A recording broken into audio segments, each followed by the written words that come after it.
आज मेरो किचनमा व्हाइट सस पास्ता बन्दैछ। व्हाइट सस पास्ताको लागि butter, maida, oregano, chilli flakes, लसुन सबै मिक्स गर्नुपर्छ। व्हाइट सस पास्ताको लागि दुध पनि चाहिन्छ। यसको लागि मेरो रेसिपी तपाईहरुले हेरिराख्नु भएको छ। मैले लाउँदैछु, सबै थोक मिक्स गरेँ मैले पास्ताको लागि।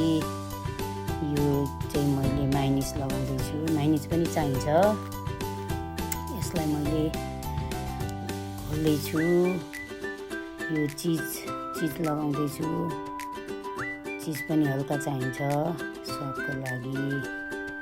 सबै थोक मिक्स गरेर मैले अन्तिममा यसलाई घोल्दैछु।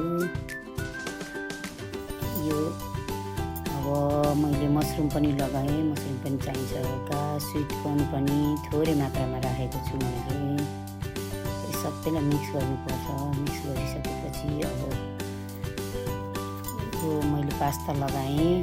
पास्ता लगाइसकेपछि हल्का चलाइसकेपछि अब यो खानालाई रेडी हुँदैछ। अन्तिममा फेरि मैले चिज लगाएँ। अब खानालाई रेडी भयो। अब सर्भ गर्दैछु मैले।